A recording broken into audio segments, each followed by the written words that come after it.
Good morning everyone, hello, नमस्ते, नमस्कार। मैं तमन्ना सिंह स्वागत करती हूँ आप सबका on the platform of Kirosha Academy. आशा करती हूँ आप सब अपने घर में स्वस्थ होंगे, मस्त होंगे और अपनी अपनी पढ़ाई में व्यस्त होंगे। तो इसी के साथ मैं लेकर आ गई हूँ आपके लिए एमपी के अंदर जो एएनएम कंडक्ट किया जाता है उसके रिगार्डिंग कंप्लीट डिटेल्स इस वीडियो में मैं आपको प्रोवाइड करने वाली हूँ।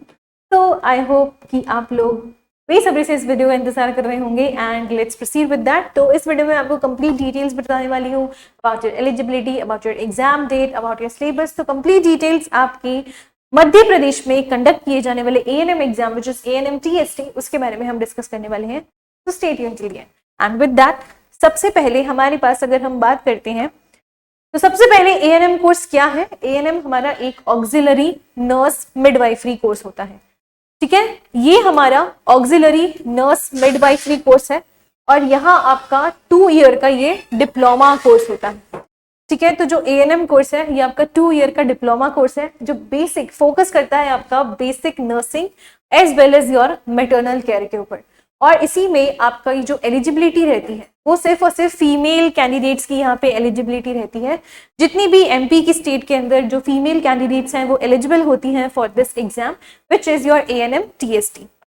ठीक है, तो ये सिर्फ और सिर्फ फीमेल कैंडिडेट्स के लिए है और ऐसी फीमेल कैंडिडेट्स जो पास्ड आउट है 12th और बैकग्राउंड में आपके पास बायोलॉजी सब्जेक्ट रिक्वायर्ड है।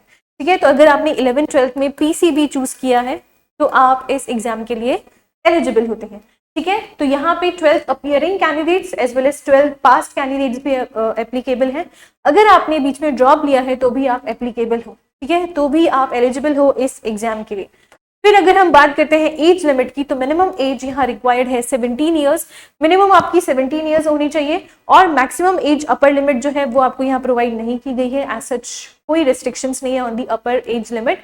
जो मिनिमम एज है आपकी 17 ईयर्स होनी चाहिए और अगर आपकी 17 ईयर्स है या 17 ईयर्स प्लस आप एज से बिलोंग कर रहे हो तो आप इस एग्जाम के लिए एलिजिबल होते हो। फिर अगर हम एडमिशन प्रोसेस की बात करते हैं तो यहाँ पे डायरेक्ट एडमिशन नहीं होता है। एग्जाम यहाँ पे जो आपका एडमिशन होगा वो एंट्रेंस एग्जाम के थ्रू होगा। ठीक है, तो एएनएम में अगर आपको एडमिशन लेना है तो आपको एक एंट्रेंस एग्जाम यहाँ पे क्वालिफाई करना होता है which is your ANM training selection test, ANM TST, ANM training selection test. तो इस एग्जाम को क्वालिफाई करने से आपको अलॉट होती है colleges in the MP state for the ANM courses. ठीक है, और अगर हम इस एग्जाम की या फॉर्म डिटेल्स की बात करते हैं तो एक्सपेक्टेड है कि आपकी जून जुलाई में जो आपकी फॉर्म है एमपी एएनएम टीएसटी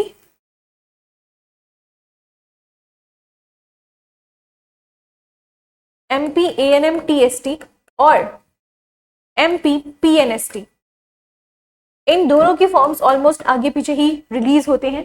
ठीक है, तो जून में ही एक्सपेक्टेड है पीएनएसटी के भी as well as ANM TST के। जैसे ही पीएनएसटी के फॉर्म्स आते हैं उसी के साथ साथ आपके एमपी के एएनएम टीएसटी के भी फॉर्म्स जो है वो रिलीज हो जाएंगे। ठीक है, यहाँ पे जो आपका एप्लीकेशन मोड है ऑनलाइन रहता है। जो फॉर्म फिलिंग प्रोसीजर है वो कम्प्लीटली ऑनलाइन आपको ऑफिशियल वेबसाइट से फिल करनी होती है और इसी के साथ आपकी जो एप्लीकेशन फीस है जनरल कैंडिडेट्स के लिए होती है 400 रुपीज और वही SC ST OBC EWS candidates के लिए ये आपकी फीस होती है 200 रुपीज। ठीक है, तो ये आपकी कंप्लीट फीस रहने वाली है आपकी फॉर्म डिटेल्स के बारे में। फिर अगर हम आगे बात करते हैं एग्जाम पैटर्न की तो यहाँ पे टोटल आपको 100 क्वेश्चन देखने को मिलेंगे। ठीक है, टोटल 100 क्वेश्चन है और हर क्वेश्चन यहाँ पे आपके टोटल मार्क्स जो है वो भी 100 मार्क्स है विच मीन्स कि 1 क्वेश्चन आपका कैरी करेगा कितने marks, 1 question will carry 1 mark. ठीक है, तो एक क्वेश्चन आपका 1 मार्क का है और किसी भी तरह की नेगेटिव मार्किंग यहाँ पर आपको देखने को नहीं मिलेगी। नेगेटिव मार्किंग नहीं है, 1 मार्क का एक क्वेश्चन है। टोटल क्वेश्चंस 100 है और 100 मार्क्स का आपका ये एग्जाम पैटर्न रहता है। 100 क्वेश्चंस 100 मार्क्स। सब्जेक्ट्स की अगर हम बात करते हैं तो फिजिक्स, केमिस्ट्री, बायोलॉजी, इंग्लिश और जीके 20 क्वेश्चंस इन 5 सब्जेक्ट में से रहेंगे। तो आपको यहाँ पे इक्वल इंपॉर्टेंस देनी है सारे सब्जेक्ट्स को। ठीक है, तो जो 5 सब्जेक्ट्स हैं उन सारे सब्जेक्ट्स को आपको इक्वल इंपॉर्टेंस देनी है क्योंकि सब में से इक्वल नंबर ऑफ क्वेश्चंस आपको पूछे जाएंगे। Is that clear? फिर अगर हम बात करते हैं सिलेबस की तो ये 12th लेवल बायोलॉजी सिलेबस रहेगा आपका। जितना भी आप फिजिक्स, केमिस्ट्री, बायो को देख रहे हो ये आपका कंप्लीटली 12th लेवल रहने वाला है। 11th के क्वेश्चंस जो है वो ना के बराबर हम कह सकते हैं। जो बेसिक नॉलेज वाले क्वेश्चंस हैं वो आपके आ सकते हैं, बाकी एज सच इतने कंसेप्चुअल क्वेश्चंस आपको यहाँ पे देखने को नहीं मिलेंगे। ठीक है, बेसिक केमिस्ट्री एंड फिजिक्स रहती है, इतनी कोई रॉकेट साइंस वाली फिजिक्स केमिस्ट्री नहीं है। Simple basic formula based questions आपको यहाँ देखने को मिलेंगे। इंग्लिश ग्रामर आपकी 10th लेवल की ग्रामर रहेगी और इंडिया प्लस एमपी की जीके रहेगी। ओवरऑल इंडिया की जीके एज वेल एज आपकी जो स्टेट की जनरल नॉलेज है वो भी आपको पता होनी चाहिए। तो ये आपका रहेगा कंप्लीट सिलेबस ओवरव्यू। ठीक है, तो एग्जाम्स आपका कंडक्ट होता है दोनों लैंग्वेजेस में, which is Hindi as well as English. इन दोनों लैंग्वेजेस में आपका एग्जाम कंडक्ट किया जाएगा। सेंटर्स आपके डिस्ट्रिक्ट हेडक्वार्टर्स में ही आपके एग्जाम सेंटर आएंगे, एमपी स्टेट के अंदर अंदर ही जो भी आपका डिस्ट्रिक्ट है उसी में आपको आपका सेंटर देखने को मिलेगा। दूसरे स्टेट के जो स्टूडेंट्स हैं, बहुत सारे बच्चों के डाउट होते हैं कि मैम हम लोग अप्लाई कर सकते हैं क्या, दूसरे स्टेट से बिलोंग कर रहे हैं। आप लोग अप्लाई तो कर सकते हो, लेकिन जो प्रायोरिटी है वो सिर्फ और सिर्फ उसी स्टेट के लोकल स्टूडेंट्स को दी जाती है।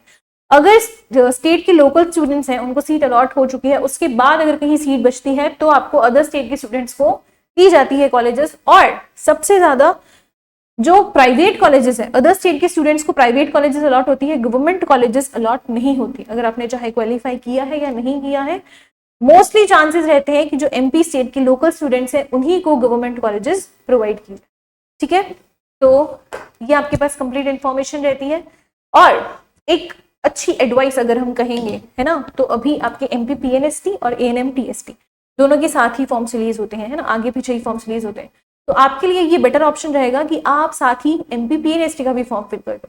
ठीक है, एमपी पीएनएसटी आपकी बीएससी नर्सिंग को कंडक्ट करवाती है और एएनएम टीएसटी आपका एएनएम का एग्जाम कंडक्ट करवाएगी। तो ऑलमोस्ट सिलेबस दोनों का सेम ही है ना, थोड़ा बहुत ही डिफरेंस आएगा।